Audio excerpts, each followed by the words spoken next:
Shirin ukam qo'shig'i bilan san'at olamiga kirib kelgan qizaloq Shirin Zoitova bugun salkam 20 yillik ijodiy faoliyatga ega xonanda bo'ldi. Shaxsiy hayotida ko'plab sinov va mishmishlarga uchragan xonanda 27 fevral kuni 34 yoshni qarshiladi. 1 yoshimda ota-onam ajrashib ketishgan. Shirin Zoitova ota-onasi haqida gapirishni, ortda qolgan yoqimsiz yillarni eslashni istamaydi. U kamdan-kam intervyularda bolaligi va qiyinchilik kunlarini yodga oladi. Ota-onam bolaligimda ajrashib ketishgan. O'sha vaqtda men bor yo'g'i 1 yoshda bo'lgan ekanman.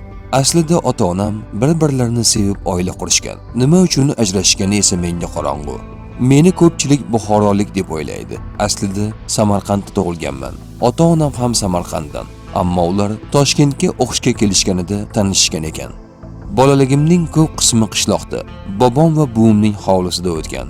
Bir muddat Toshkentda va Buxoroda ham yashaganman, deydi xonanda. Xonanda bolalik yillarini va bobo, buvisi bilan bog'liq xotiralarini quyidagicha eslaydi.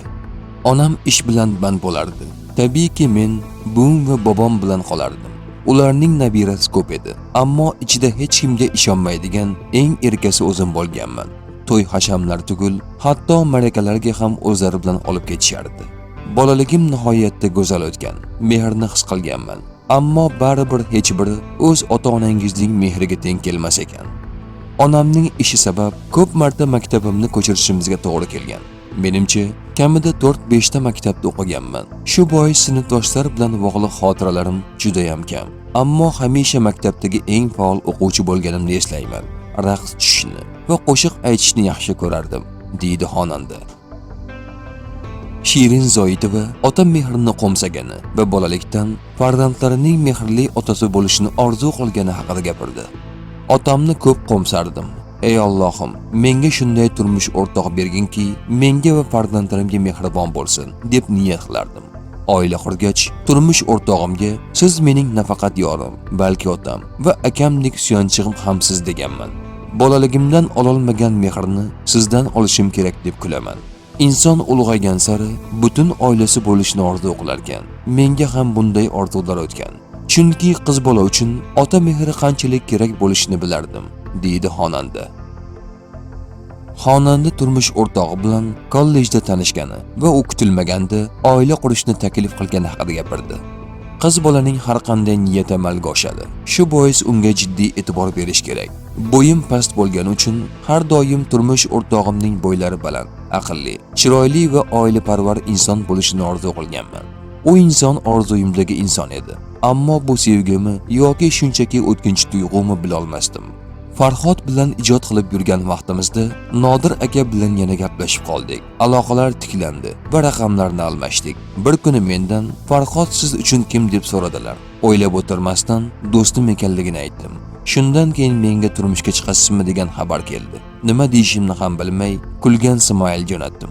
Hazillashmayapman. Niyatim jiddiy deganlardan keyin o'ylanib qoldim. 2 kundan keyin tort va gul olib onamning roziliklarini olgani keldi. Turmush o'rtog'im ham hayotda yetarlicha qiynalgan. 19 yoshda onasidan ayrilgan. Shu boisdan ham yaqinlarining qadriga yetadi, oilani ardoqlaydi, deydi xonanda. Farhod va Shirin dueti 2011-yilning 11-noyabr sanasida tashkil topgan. O'sha paytda ijodkorlarning ikkisi ham O'zbekiston Davlat konservatoriyasi talabalari edi. 2012-yil ijodkorlar uchun omadli keldi. Qisqa vaqt mobaynida samarali ijod qilib, 2015-yili yakkaxon konsert dasturlarini taqdim etishdi. Farhod va Shirin faoliyatida shoir Bobur Bobomurodning katta hissasi bor. U nafaqat xonandalarini yaxshi she'r bilan ta'minlagan, balki tashkiliy ishlarida ham ko'maklashgan. 11 yillik duetdoshdan ayrilish.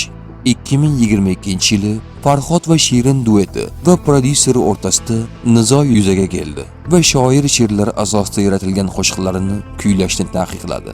Prodyuser bilan hamkorlik uzilgach, oradan hech qancha vaqt o'tmay Shirin Zoitova Farhod bilan ortiq hamkorlik qilmasligini ma'lum qildi.